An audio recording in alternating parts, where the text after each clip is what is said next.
Kalau kita bicara terkait dengan seminggu menjelang Lebaran, ini vibes-nya atau nuansanya itu udah bener-bener Lebaran. Bener banget. Lagu-lagu rohani, itu hiasan-hiasan pernak-pernik kan memang ya sukacita menyambut Lebaran lah ya, Betul, begitu. kemana-mana ya. Betul, di mana-mana ada Sampai gitu. kita di kantor juga vibes-nya udah Lebaran Udah banget Lebaran nih. kan, udah mulai ada yang cuti gitu.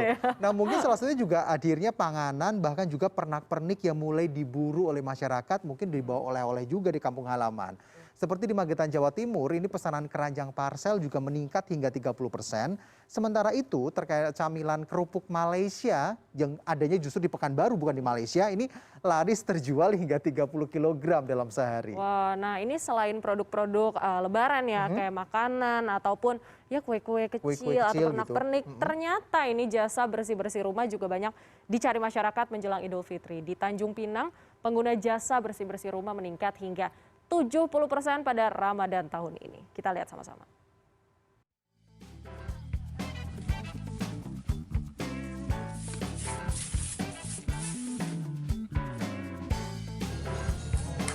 Seminggu jelang Lebaran, perajin keranjang parsel di Dukuh Katangan, Magetan, Jawa Timur kebanjiran pesanan. Setelah sempat terpuruk akibat pandemi COVID-19, tahun ini usaha kerajinan keranjang parsel mengalami peningkatan sebanyak 30%.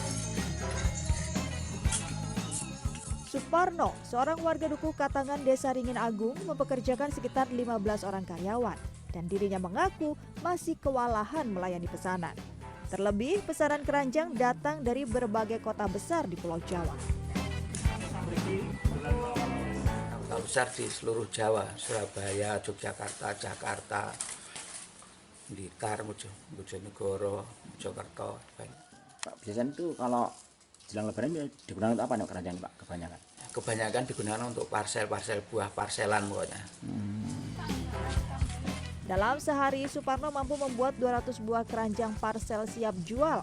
Untuk satu keranjang parsel dipatok seharga Rp7.000 hingga Rp11.000. Sedangkan untuk ukuran besar dijual antara Rp9.000 hingga Rp13.000 per buah. Dalam sebulan, Suparno mengaku mampu meraup pendapatan hingga puluhan juta rupiah.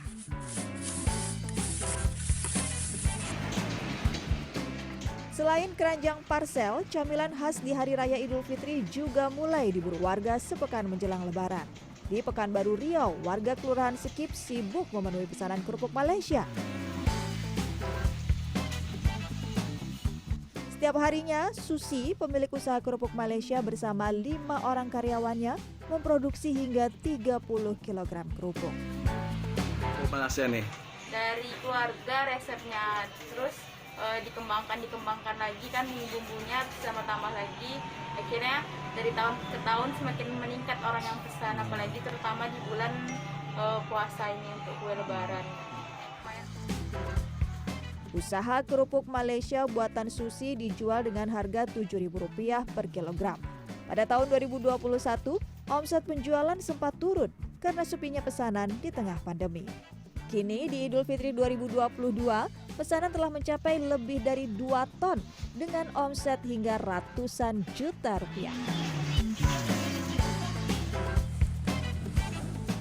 Tidak hanya pernak-pernik dan makanan khas Idul Fitri yang kebanjiran pesanan.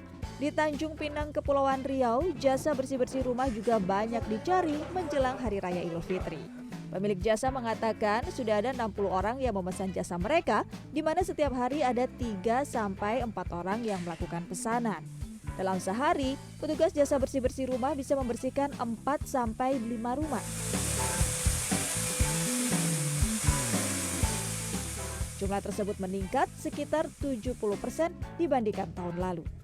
Rumah yang dibersihkan mulai dari kamar tidur, kamar mandi, ruang tamu, jendela, dan ruang dapur. Jadi pertama waktu itu juga tak cukup, sama tenaga juga tak kuat kalau sendiri. Jadi sekalianlah mumpung ada di Tanjung Pinang nih ada jasa bersih rumah, jadi kenapa tidak kita gunakan jasanya gitu kan. Jadi untuk membersihkan jendela dikenai biaya Rp25.000, sementara untuk kamar tidur sebesar Rp75.000 dan kamar mandi sebesar Rp200.000. Dalam sehari, omset bersih-bersih rumah bisa mencapai 2 juta hingga 3 juta rupiah, tergantung tipe rumah yang dibersihkan. Tim Liputan CNN Indonesia. Nah biasanya kalau misalnya ngabuburit itu kan jalan-jalan ya, identik cari-cari takjil. Ini ada yang unik nih. Dengan mengisi waktu 10 hari terakhir bulan Ramadan, santri pondok pesantren di Boyolali, Jawa Tengah ini ngabuburitnya dengan menari tarian sufi. Wah, ini tarian yang muter-muter gitu ya, sambil berzikir dan sebagainya. Sementara itu juga ada nih, jelang Lebaran yang tinggal beberapa hari lagi, para pemuda di Jombang, Jawa Timur memiliki kreativitas yang unik, yaitu membuat boneka raksasa untuk memeriahkan takbir keliling mendatang.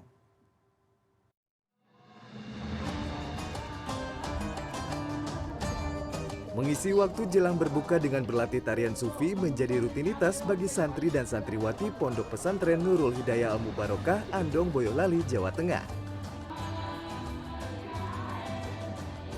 Bukan hal mudah, para penari bisa bertahan berputar tanpa merasa pusing. Kunci utama dalam menari sufi ini adalah ketenangan dan juga harus menghayati makna dari filosofi tarian ini. Mata yang fokus, tidak terpejam, tidak melirik, juga pada kepala yang tidak bergerak.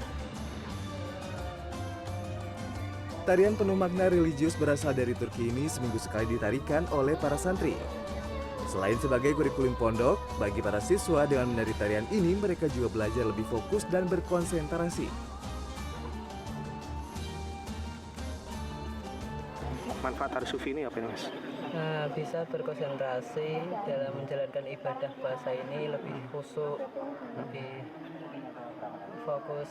Hikmahnya untuk media sebagai pendekatan kepada Allah Subhanahu wa Ta'ala, sehingga ketika seorang hamba dekat kepada Allah, maka Allah juga akan mendekat kepada hamba tersebut, sehingga akan memberikan suatu ketenangan. Tarian sufi atau yang dikenal juga sebagai whirling dervishes dianggap dapat menjadi bagian dari meditasi diri yang kaitannya erat dengan tasawuf.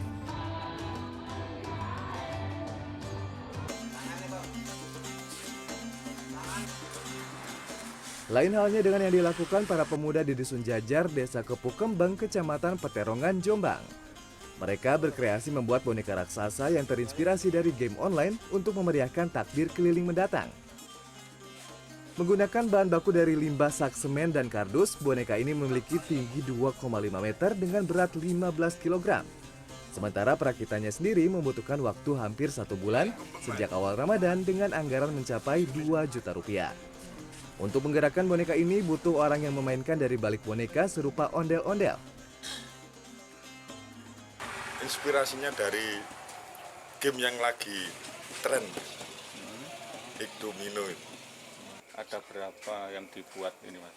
Sementara 2 item, Mas. Mungkin tambah nanti di 17 Agustus tambah lagi. Kreativitas para pemuda ini sebenarnya sudah dilakukan setiap tahun untuk memeriahkan malam takbir keliling. Namun 2 tahun lalu sempat terhenti lantaran pandemi COVID-19. Tim Liputan CNN Indonesia.